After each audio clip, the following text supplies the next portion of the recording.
Hello all. Today I am going to discuss about Anthropology paper 2 syllabus. So what are the content which is there in Anthropology paper 2, which is called as Indian Anthropology. In Indian Anthropology or paper 2 of Anthropology syllabus, 9 units are there.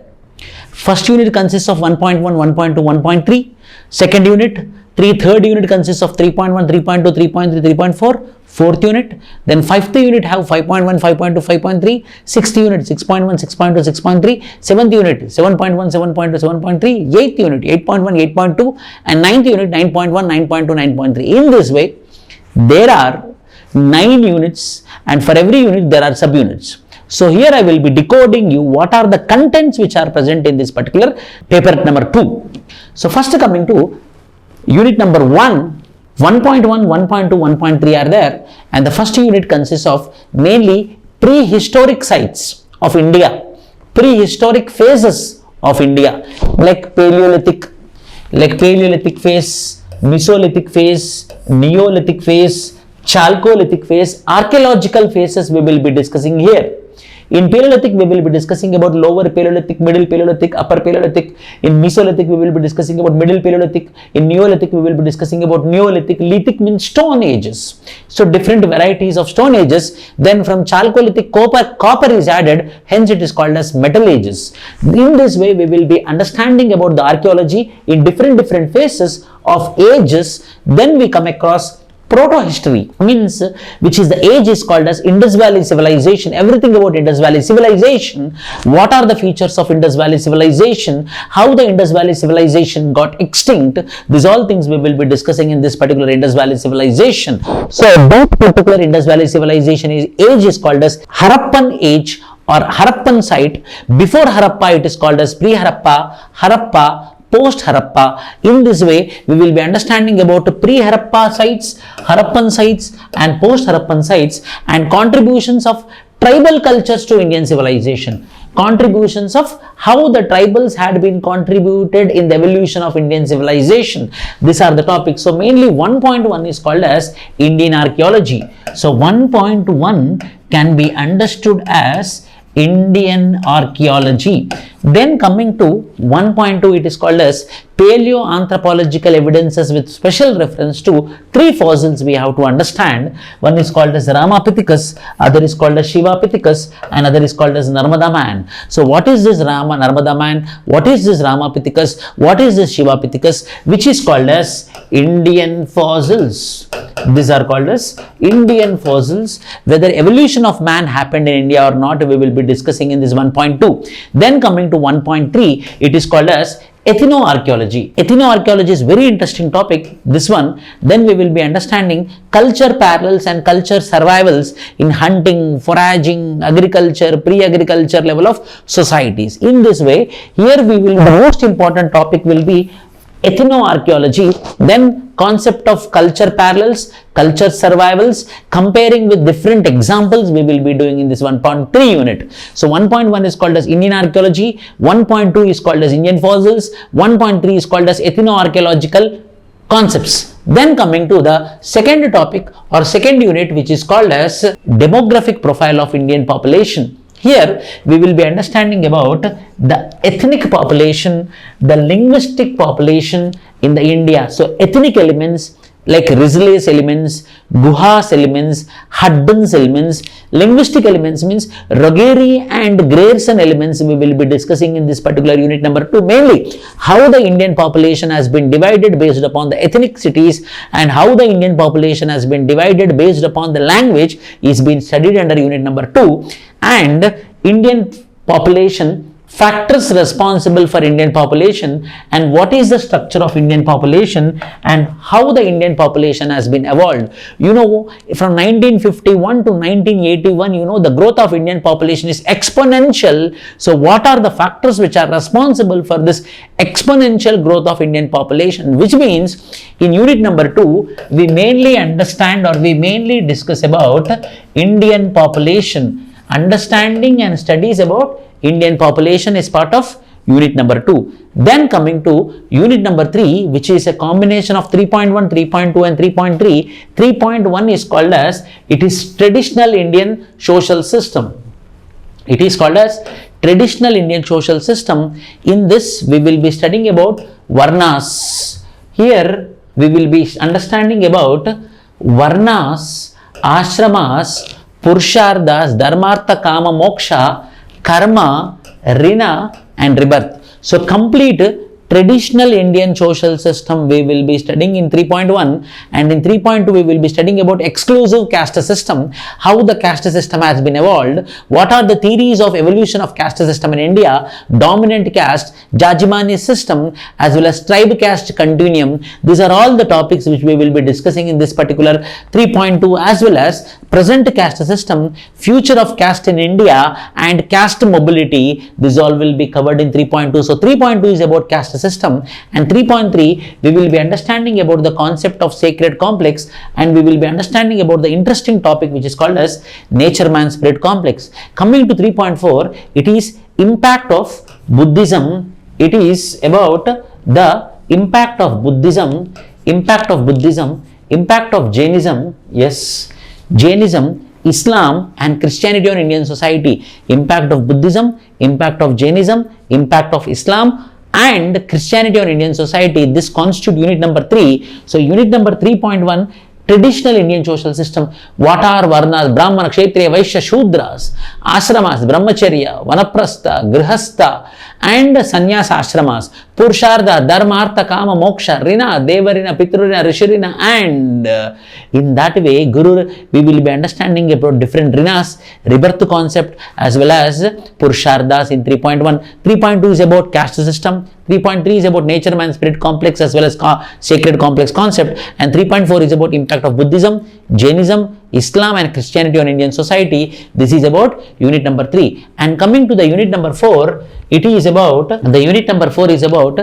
see, today anthropology, you are listening to the anthropology video now. So how this anthropology has been evolved like a separate discipline? What are the factors which are there in this particular anthropology, and how this anthropology has been evolved like an independent discipline? Emergence of the discipline of anthropology since 18th century, 19th century and 20th century, we will be understanding in this particular unit.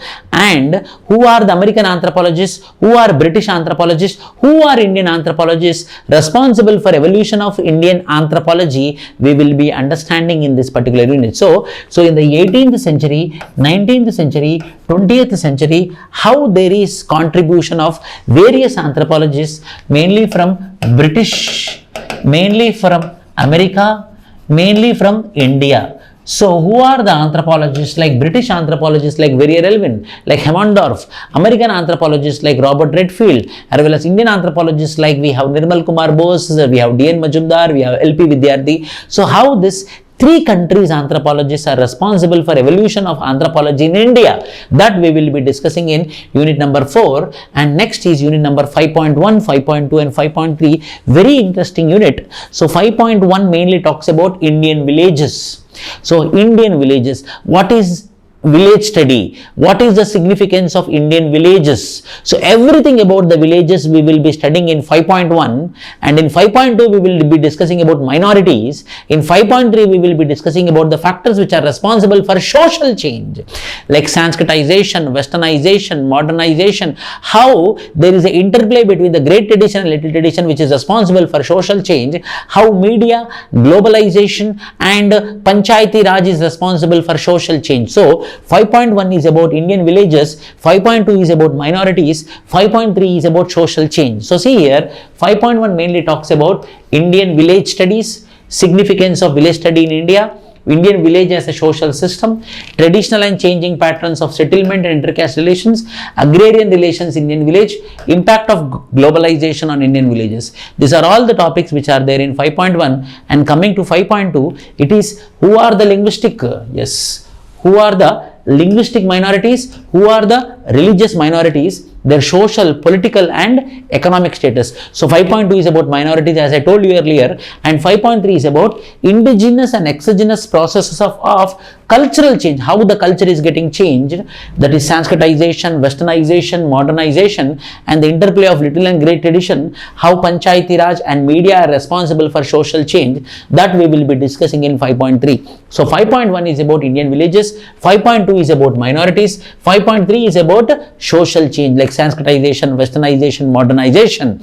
Then coming to unit number 6, again there are 3 topics. Unit number 6.1 mainly talks about the definition of tribe, who constitute a tribe, what are the characteristics of tribe, various definitions of tribe like Ralph Linton definition of tribe or D.N. Majumdar definition of tribe, as well as how the tribal population has been classified in India according to Risley and Guha, how the tribal languages has been classified according to Grierson and Ruggieri, what are the socio-economic characteristics of tribal population according to L.P. Vidyarthi, what are the regional classification of Indian population according to Chanda committee. These all things we will be discussing in 6.1. So 6.1 is all about biogenetic variability, means based upon the racial features how they are classified, language based upon the language, based upon the social and economic characteristics how they are being classified comes under 6.1. and 6.2 is about tribal problems. What are the tribal problems? Mainly land alienation,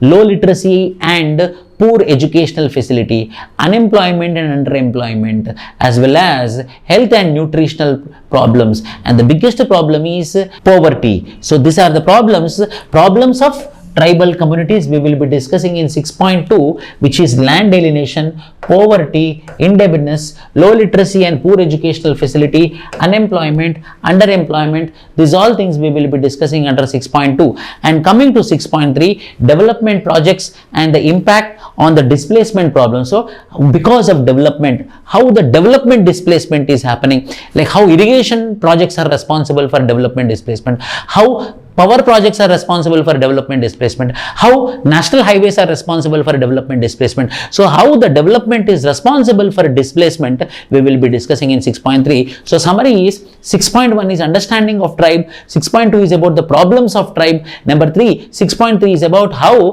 the tribals are getting displaced because of developmental activities, that we will be discussing here. And coming to 7.1, 7.2 and 7.3, problems of 7.1, 7.3, mainly here I will be understanding about, we will be understanding about SC.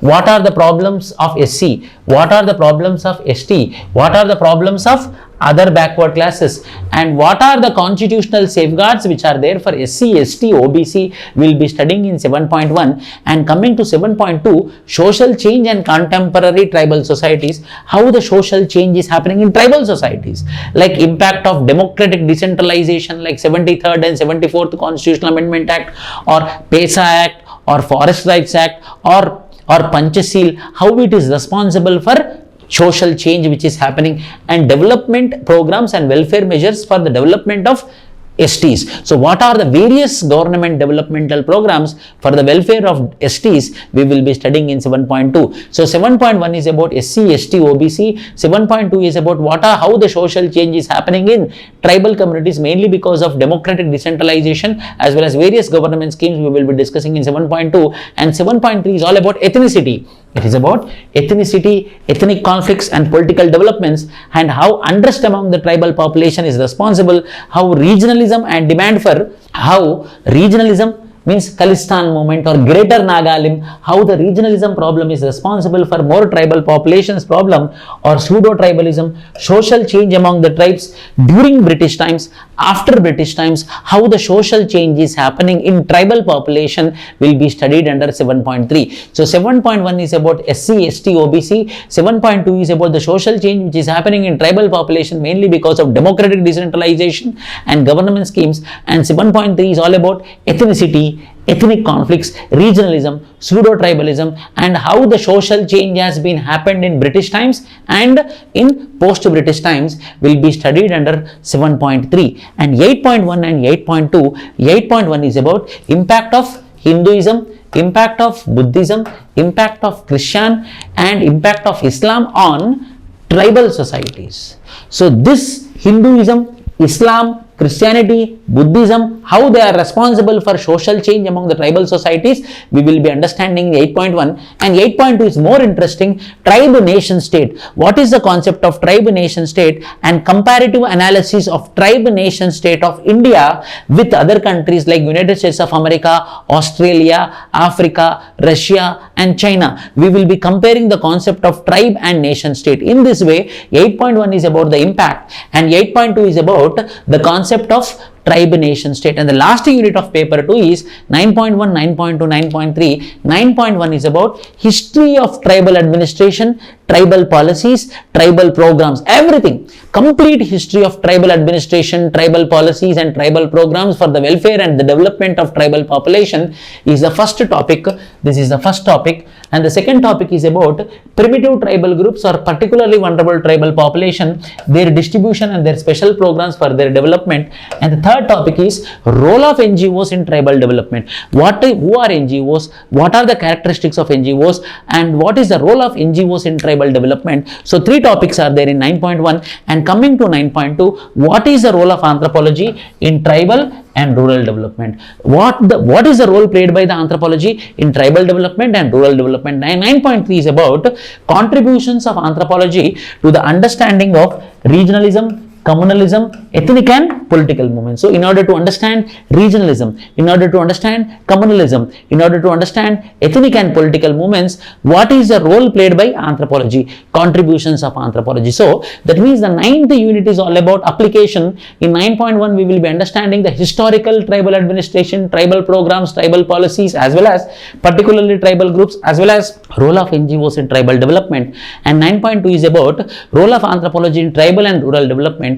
In 9.3, role of anthropology in communalism, regionalism and ethnic and political movements. In this way, the complete paper 2 is all about India, Indian anthropology, Indian tribes, Indian villages, Indian caste system, Indian farmers problem, Indian archaeology, Indian population, and it is Indian anthropology. I hope you understood. Thank you.